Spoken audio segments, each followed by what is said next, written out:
Hello and welcome in the rise. आज हम discuss करेंगे Gupta empire. In ancient India the Gupta dynasty rule the mid late third century approximately to 543 AD. Ancient India में Gupta dynasty ने rule किया था mid late third century से 543 AD तक।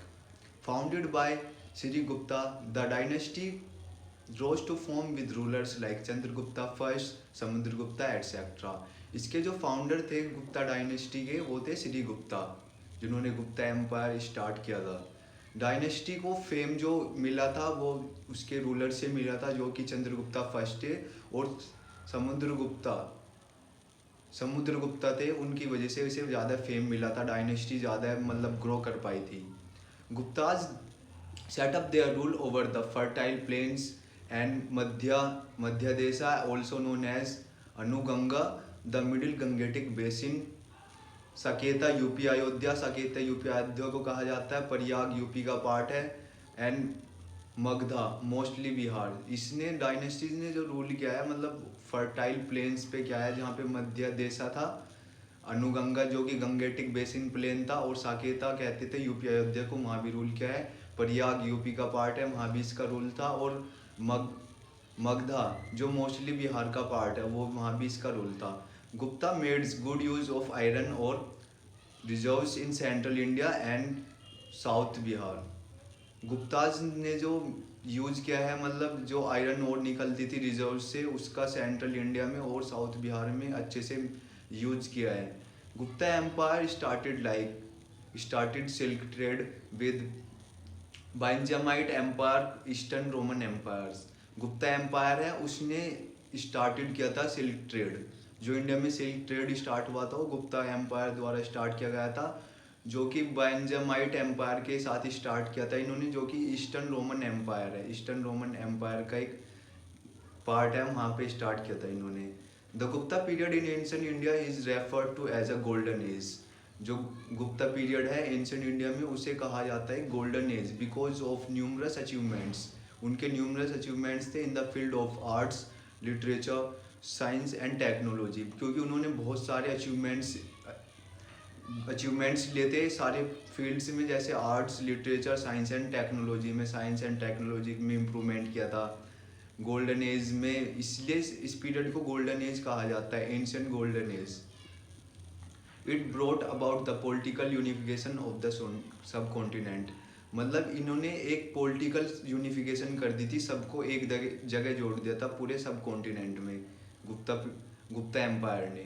Gupta empires के किंग्स के बारे में डिस्कस करते हैं। फर्स्ट जो इनके फाउंडर थे वो थे Shri Gupta, founder of Gupta dynasty. इनका रीजन जो था वो 240, इनका जो रूल स्टार्ट हुआ था वो 240 सीई से लेकर 280 सीई तक स्टार्ट रहा था। Used to use the title of maharaja, इन्होंने टाइटल यूज किया था महाराजा का। और इनके जो बेटे थे घटोट कचा जो सन थे श्री गुप्ता के, टुक द टाइटल ऑफ महाराजा, इन्हें टाइटल मिला था महाराजा का। और वो इनके जो बेटे थे वो थे चंद्रगुप्ता फर्स्ट। रीजन जो इनका रूल रहा है इंडिया में 319 सीई से 336 सीई तक रहा है, जो कि स्टार्टेड क्या था उन्हें गुप्ता ईरा, उनकी वजह से, चंद्रगुप्त वन की वजह से गुप्ता ईरा अच्छे से स्टार्ट हो पाया है। मैरिड लिचाची प्रिंसेस कुमारी देवी, इन्होंने मैरिड की थी लिचाचवी प्रिंसेस से, जिसका नाम था कुमारी देवी। समुद्रगुप्त जो चंद्रगुप्त के बेटे थे वो थे समुद्रगुप्त, जिनका रूल स्टार्ट रहा है इंडिया में 336 सीई से 375 सीई तक, 336 सीई से लेके 375 सीई तक इनका रूल रहा है इंडिया में समुद्रगुप्त का।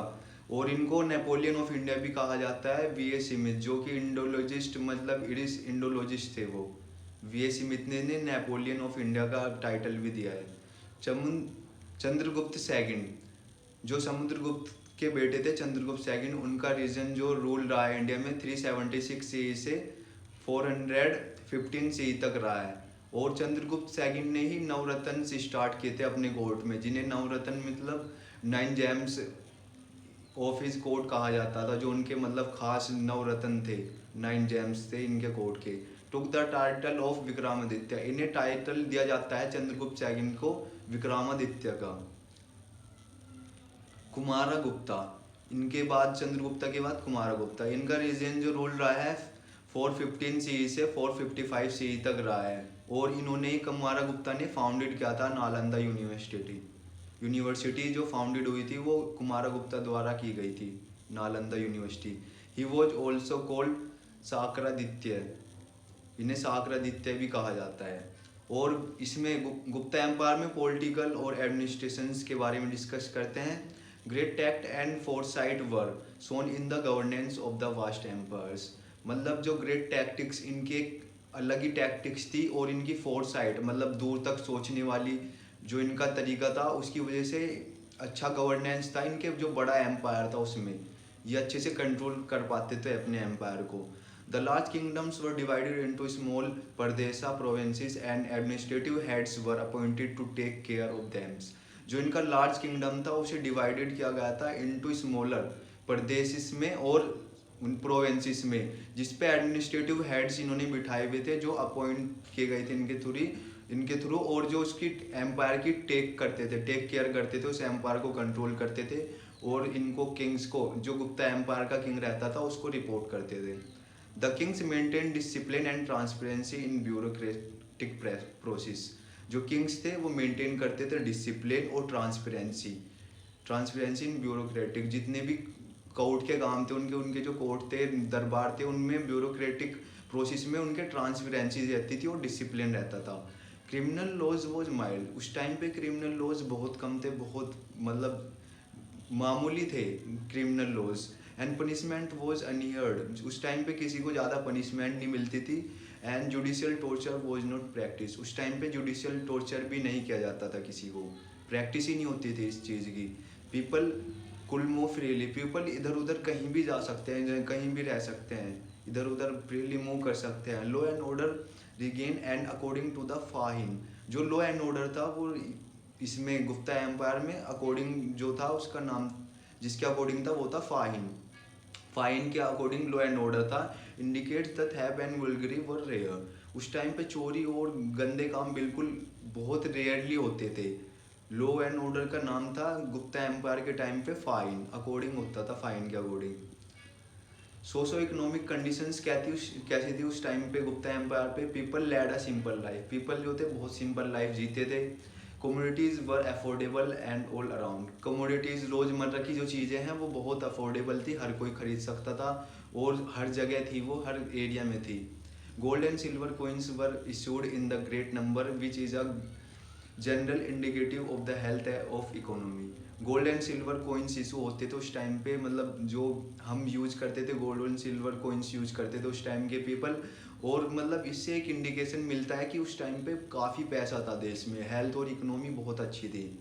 Trade and commerce flourished both with in the country and outside, जो ट्रेड एंड कॉमर्स थे मतलब दूसरों से व्यापार और अच्छे पॉलिटिकल संबंध अच्छे देश में भी थे और देश के बाहर भी थे ट्रेड एंड कॉमर्स।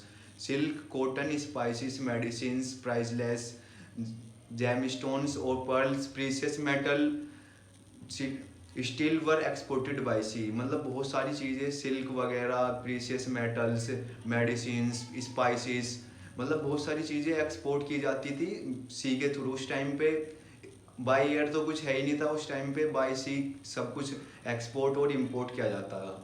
रिलीजन, उस टाइम पे रिलीजन मतलब वो गुप्ता एम्पायर में सब रिलीजन को रेस्पेक्ट देते थे और सभी रिलीजन को वो मतलब अपने वे में देखते थे कि एक रिलीजन उनके लिए इम्पोर्टेंट नहीं है। Gupta kings knew that the well being of the empire lie in maintaining a cordial relationship between various communities, मतलब उनका एम्पायर तभी चल सकता है अगर वो अच्छे से मेंटेन करे सभी रिलेशंस को सभी कम्युनिटीज़ के बीच में। और वो खुद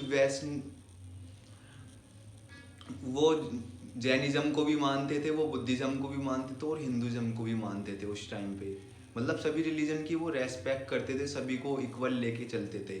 ऐसा नहीं कि कोई एक रिलीजन सुपीरियर है एक इन्फीरियर है, सभी को वो इक्वली ट्रीट करते थे। That much only for today, thank you.